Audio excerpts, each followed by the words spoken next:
топурактардын түстөрү боюнча дагы аныктоочу атайын лабораторияларыбыз бар.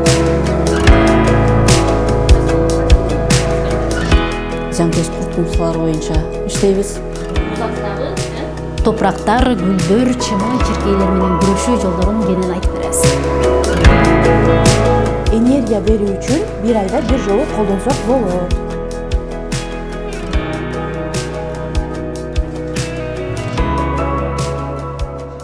Бекмамат Осмонов атындагы Жалал-Абад мамлекеттик университетинин илим жана инновациялар бөлүмү окутуучулар менен бирге илимий изилдөөлөрдү жана инновацияларды уюштуруп келет. Бул жолу табигый илимий билим берүү кафедрасынын жүргүзүп жаткан иштерине токтолобуз. Кафедранын профессордук окутуучулук жамааты тарабынан 50дөн ашык окуу методикалык эмгектер, 200гө жакын илимий макалалар жана 10дон ашык окуу китептери жарык көргөн. Бул жердеги окутуучулардын 75% илимдин кандидаттары жана докторлору. Биология боюнча маселелерди аткарганда өсүмдүктөрдүн жаныбарлардын физиологиясына кошуп берет. Мектепте көрөм ошол маселелерди бул жерде эле жалгыз энип. Аталган кафедрада илимий иштерге өзгөчө басым жасалат. Учурда 3 илимий лаборатория жана 3 илимий ийрим иш алып барат. Бул жерде аспиранттар, магистранттар жана бакалавр студенттери өздөрүнүн илимий иштерин жүргүзүп, аларды ийгиликтүү коргой алышат. Эксперименттерди жүргүзүүдө, биологиялык, географиялык, химиялык эксперименттерди жүргүзүүдө ошол лабораторияларда илимий изилдөө иштерин жүргүзүп келишет.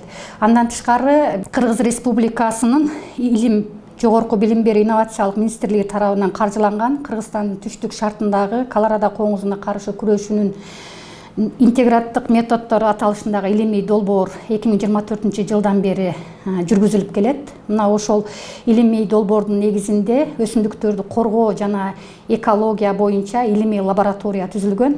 Жаратылышты коргоо ар бирибиздин милдетибиз. Бул багытта кафедра атайын долбоорду иштеп чыгып, дарактарга зыян келтирген курт-кумурскаларды изилдеп келет.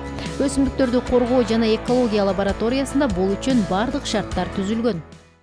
Өсүмдүктөрдөн түшкөн илдеттерди боюнча жана ошондой эле фитофакт деп коебуз, өсүмдүктөрдү менен азыктанган зыянкес курт-кумурскалар боюнча иштейбиз. Аларга менен каршы күрөшүүнүн биологиялык ыкмаларын менен иш жүргүзөбүз. Ушул сыяктуу иштерди жүргүзүү үчүн биз атайын долбоордун негизинде лабораторияга бир нече жабдыктарды алдык. Мисалы келтирсек, мына термокамера, термостат деп аталат. Бул белгилүү бир температура, туруктуу температураны сактап берүүчү аппарат. Ал эми мунубуз болсо жасалма климаттык шартты түзүп бере турган аппарат. Бул болсо химиялык заттарды синтездөө лабораториясы. Бул жерде жаңы органикалык жана органикалык эмес бирикмелерди алуу, изилдөө жана алардын физика, химия касиеттерин үйрөнүү жүргүзүлөт. Мындай лабораториялар фармацевтика, материал таануу жана өнөр жайды химиялык синтез үчүн молекулярдык структураларды иштеп чыгууга багытталган. Бул лабораторияда кандидаттык иштер да корголгон, ушул лабораторияда жасалып. Эми бул жерде болсо биз азыр органикалык синтезден коллаген туындуларын синтездеп атабыз. Мисалы үчүн реакциялар баягы кээ бир реакциялар өтө тез жүрөт, кээ бир реакциялар көптөгөн сааттарда жүрөт да биз азыр ошол убакытты коюп койгонбуз. Бул 6да бүтө турган лабораториялык синтез менен жүрүп атат. Обратный холодильник сууга уланган. Бул үстүдө буну муздатып турат, түйүндө смесь бар. Бул синтезделип алынат. Анан бул жерде ошондой эле бул жерде биз суунун шордуулугун да аныктап беребиз. Кайсы аймактын болбосун, мисалы үчүн биз өзүбүздүн АТФнын деле курорттун суусун алып келип, бул жерде суунун шордуулуктарын да аныктап беребиз. Көрсөтүп берсек дагы болот. Мына жерде суунун шордуулугун аныктап атышат. Жалпы шордуулугунда кыздар бул жерде жок, азыр эми Кара-Март айылынын суусун алдык. Биз бул жерде мынакей анализ деп атышат кыздар, мынакей жана силерге көрсөтпөдүмбү? Кызгылт вино түсүнөн мындай көк түскө чейин титирлеп алышты. Азыр бунуңар канчага чейин өзгөрдү?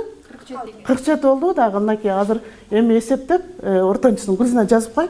Биз ошол суунун шордуулугун аныктап алабыз да. Суунун шордуулугу ошол азыр биз чыгарганда шордуулукту формулага коюп 50-ге чейин чыкса бул жумшак суу болот да. 50-ден ашып 150-ге чейин болсо орто суу болот. Анан 150-ден ашып кетсе шордуу суу болот да. Кээ бир булактардан билесиңер го туздуу болот, дагамдаганда элечи ошол шордуулугун аныктап кандай экенин биз ошону иштейбиз, анализ жасайбыз. Изилденүүчү судан алабыз, өлчөп. Андан кийин аммиактык буфердик эритме бар. Бул буфердик эритме баягы pH'ты туруктуу кармап берип турат. Bundan 5 мл алабыз. 5 мл bundan куюп алабыз. Анан ошол реакциянын жүргөнүн, баягы түсүнүн өзгөргөнүн билиш үчүн бизде химияда индикаторлор керек болот. Эрехром кара деген индикатордон кошуп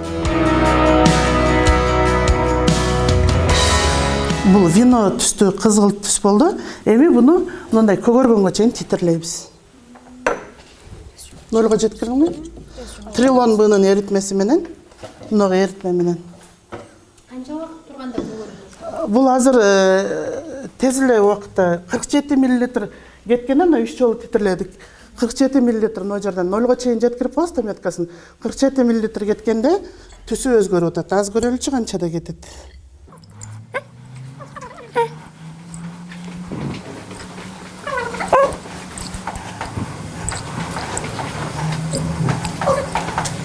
Мынакей түсү өзгөрдү, көгөрдү. Эми мына жерден канча кеткенин көрөсүң. Мында азыр бизде 33 кетти. Ушинтип титирлөөнү 3 жолу кайталап жүргүзөбүз. Кээде көп тамчылап кетет, анан кийин анын ногу формулага салып, ортоңку кеткен көлөмүн таап, формулага таап, шордуулук таап коебуз. Микробиология, цитология жана генетика илимий лабораториясында студенттер заманбап лабораториялык жабдууларды, технологияларды жана усулдук колдонмолорду кеңири колдонушат. Бул жерде клетканын түзүлүшү микроскоп аркылуу кылдат изилденип, илимий тажрыйбалар жүргүзүлөт. Бул жерде торсиондук тараза, бул таразанын өзгөчөлүгү аябай кичинекей өлчөмдөгү салмак тартат дагы. Бир эле лабораторияда эмес, талаа шартында дагы студенттер сыртка чыгып, азыр бизде окуу планы боюнча 60% студенттердин өз алдынча иши, 40% аудиторий болуп атат. Ошол иштердин бардыгын ушул тараза менен аткарса болот. Өсүмдүктөр физиологиясы боюнча эң керектүү жабдыктардын бири. Көзгө көрүнбөгөн, бирок жашоонун ажырагыс бөлүгү болгон микроорганизмдер дүйнөсү бул жерде терең изилденет. Тукум куучулуктун мыйзам ченемдүүлүктөрү жана өсүмдүктөр дүйнөсүнүн сырлары илимий тажрыйбалар аркылуу далилденет. Студенттер өсүмдүктөрдүн физиологиясын изилдеп, жаратылышка байкоо жүргүзүшөт. Клеткалардагы түзүлүшү, өзгөчөлүгүнү анан Илимий лабораториялардан сырткары студенттердин изилдөө жөндөмүн өнүктүрүү максатында атайын ийримдер да иштейт. Алар өсүмдүктөрдүн катал климаттык шартка, кургакчылыкка жана катуу суукка болгон туруктуулугун изилдешет. Ошондой эле студенттер окутуучулар менен бирге окуу жайдын айланасындагы дарактарга да байкоо жүргүзүп турушат. Бүгүнкү биздин сабагыбыздын максаты кадимкидей эле биздин атфын айланасындагы дарактардын, бадалдардын түрүн аныктоого багытталган. Туурабысыздар?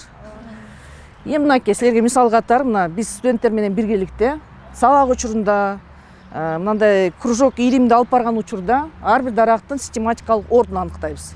Мисалы биздин мына атфын айланасында, шаардын айланасында, көчөлөрдө, бакта, курортто, жанагыдай эс алуу паркында бизде көбүнчө муну дарактын түрү эгилген. Бир бул жакты карап койсоңор бардыңар. Карагыла, муну силер уже тааныйсыңар, кайсы дарак? Туя. Туянын систематикалык ордун айта турган болсок, карап тургула. Бул дарак жылаңачтуулуктулар тибине кирет. Мына гимноспермая деп жазылатынча. Классы ийне жалбырактуулар, мына пинапсида, катары карагайлар, пиналис, урусу кипаристер, купрососея, тукуму туя. Биринчи, экинчи курстардын студенттери үчүн уюштурулган географиялык ийримде жаштар жаратылыш кубулуштарын, климаттык өзгөрүүлөрдү жана аймактык географиялык өзгөчөлүктөрдү изилдешет. Ийримдин алкагында практикалык сабактар, талаа изилдөөлөрү жана картографиялык иштер жүргүзүлүп, студенттердин илимий ой жүгүртүүсү калыптанат. Студенттердин географиялык билимин кеңейтүү, ошол эле учурда студенттердин теориялык алган билимин практика менен айкалыштыруу. Эң негизги максаттардын бири, ал эми эң негизги милдети бул студенттердин картографиялык билимин кеңейтүү. Башкача айтканда, ушул ийримдин жардамы аркасында студенттер карта менен, ошондой эле мына глобустар менен, атлас, контурдук карталар менен иштөө ыкмаларын үйрөнүү. Эң негизги. Булар көбүнчө кен байлыктардын коллекциялары. Мына ушу кен байлыктардын коллекциялары менен ирим учурунда жакындан тааныш болуп иштешет.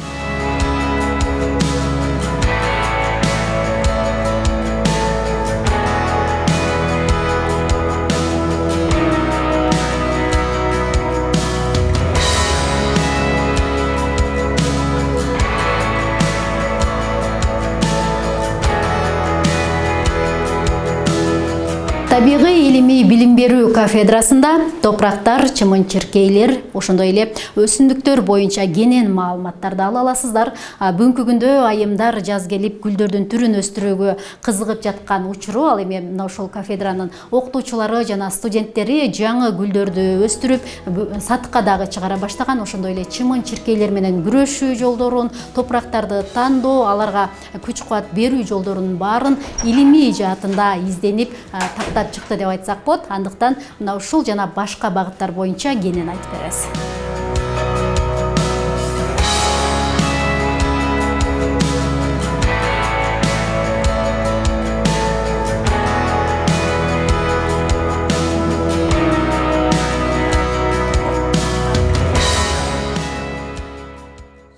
Гүл отургузганда көбүнчө ошол түбүнө таш салбай коюш мүмкүн. Же болбосо мына топурагына мисалы агропеллеттерди да кошпой коюш мүмкүн. Булар өзү эмнеге керек? Бул гүлдөрдү нымдуулукту сакташ үчүн жана деревянный угол деген дагы бар, жыгач көмүр. Ошондо койсо гүлдөргө табигый азык болуп, гүлдөр тезирээк өсүүсүнө жардам берет. Бөлмө гүлдөрүн табигый жол менен өстүрүү жана дарылоо ар бир үйдүн көркүн арттырат. Гүлдөргө жетиштүү жарык, туура сугаруу жана таза аба керек. Туура кам көрүү менен гүлдөр дайыма кооз жана сапаттуу өсөт. Эң жөнөкөй ыкмалардан айтып көрөлү. Кадимки эле пияздын кабыгы, анын кайнатылганын гүлдөрдүн иммунитетин көтөрүү үчүн, витаминдерди камсыздоо үчүн колдонсок болот. Жана ошондой эле 1 кашык кум шекерди 1 литр сууга чылап аласыздар дагы, 1 суткага коюп коесуздар тындырып. Буну болсо биз өсүмдүктүн энергия берүү үчүн 1 айда 1 жолу колдонсок болот. Бул жерде болсо өзүңүздөр көргөндөй чесноктон жасалган суюктугубуз. Бул 1 литр сууга 2-3 сарымсакты майдалап булуктуруп алабыз, тындырып алабыз. Андан кийин буну чиркейлер менен же болбосо мында зыянкечтер менен күрөшүү үчүн колдонобуз. Жалпысынан Жалал Абад мамлекеттик университетинин табигый илимий билим берүү кафедрасында илимий изилдөө иштерине кеңири мүмкүнчүлүктөр түзүлгөн. Заманбап лабораториялар, тажрыйбалуу окутуучулар жана активдүү студенттердин катышуусу менен жүргүзүлгөн иштер келечектеги илимпоздорду даярдоого негиз түзөт. Мындай шартта студенттердин билим деңгээлин жогорулатып, илимге болгон кызыгуусун арттырат.